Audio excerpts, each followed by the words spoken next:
My name is Nakaja, and today I'm going to be interviewing my grandmother. Please introduce yourself. My name is Gladys Marie Iverson Bethune. So my first question to you is, you've mentioned to me the Trail of Tears. Could you explain more as to how that's related to you and your grandmother? My grandmother's mother was full-blood Indian. She told me when I was a small child that she remembered when they had to move off the reservations and they left. They were on their way to Oklahoma, as I can remember. And my grandma sat with her brother. She was a little girl. And later, her brother left her with my grandfather and his wife. He was married to another lady. At that time, they raised her. When his wife passed away, she was around 18. He had married her.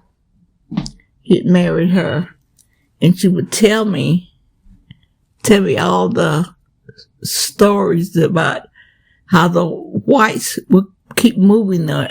Before they went on Trail of Tears, they would put them on a reservation. They come in, then they move them from there, and kept moving them.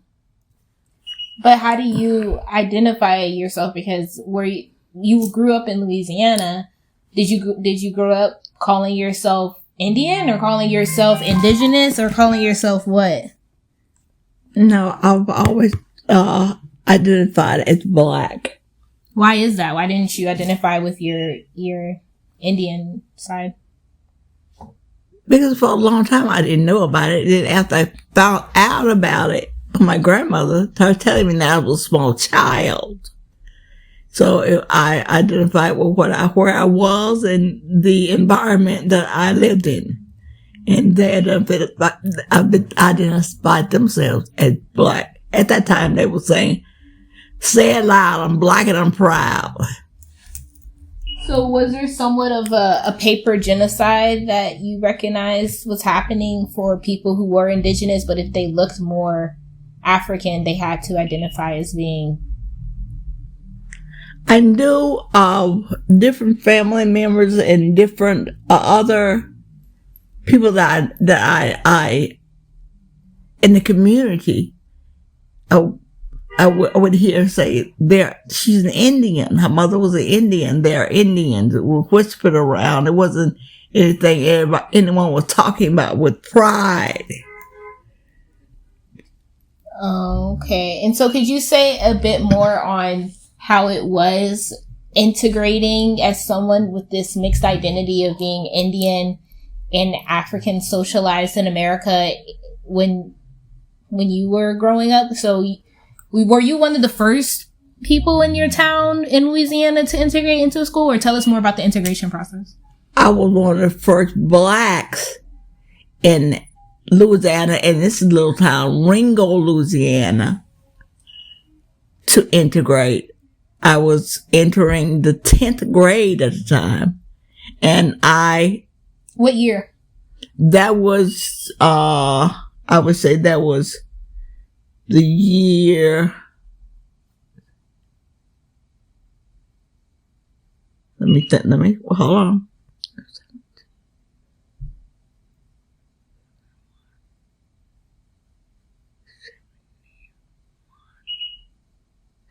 I would say that was the year 69, 70.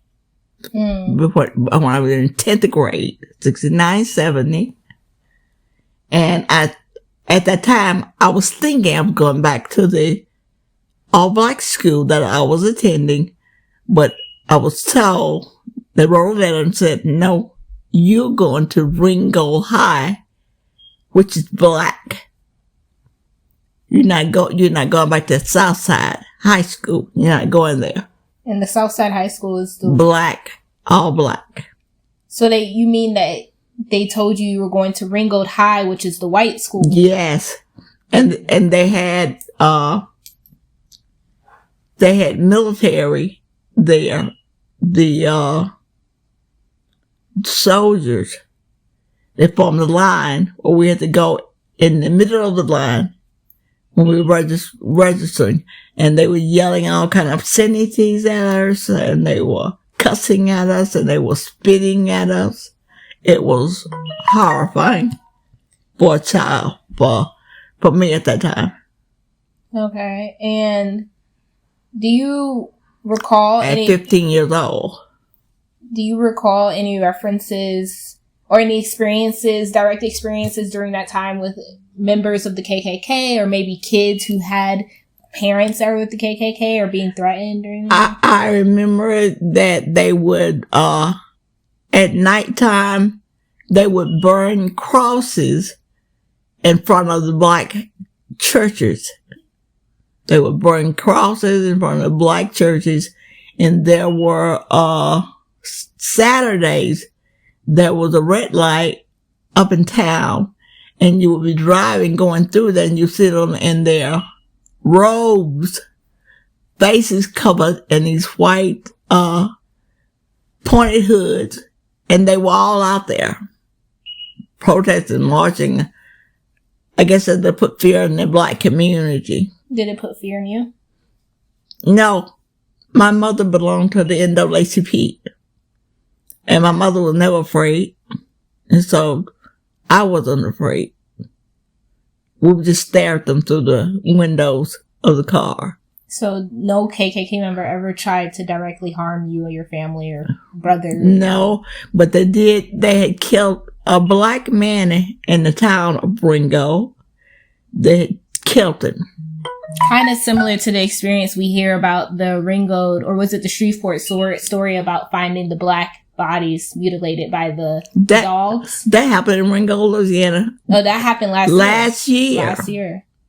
The in a street in Ringo, this family had a pack of dogs, and if a black young male walked through at some time of night or later in the evening in the white part of town, they would turn the dogs out allegedly, and kill. They found the bodies, found the bones. It was horrific. I don't like to think about it. So it's almost like a ritual. So they've done this before. Yes, they have murdered. I know of 2 killings. They murdered another young black man. That was in, I think that was in 1970. Or 1971, and they ran him down.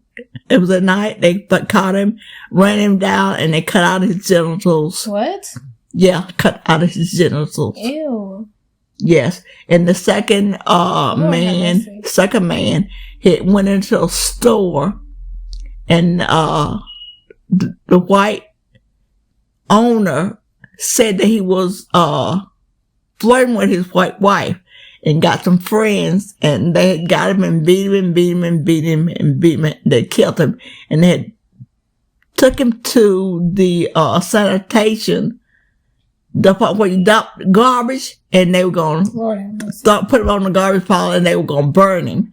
But a white female store owner came and told him that I'm going to tell everybody. I will tell them to stop. And she called the people in Shreveport, called the federal authorities, and got them down there.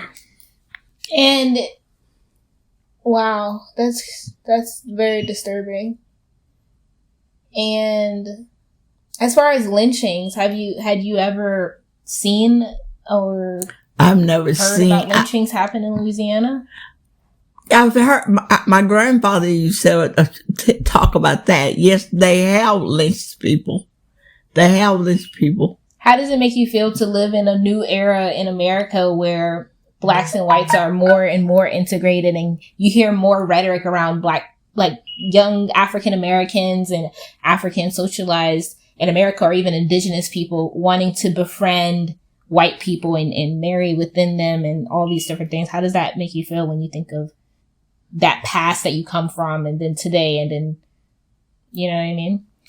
I have to pause. I have to think very deeply. because I've seen so much and went through so much as a young black female going through the integration and seeing how the hatred that they have and felt that. It just give me pause and make me feel very sad for them. I feel they don't know.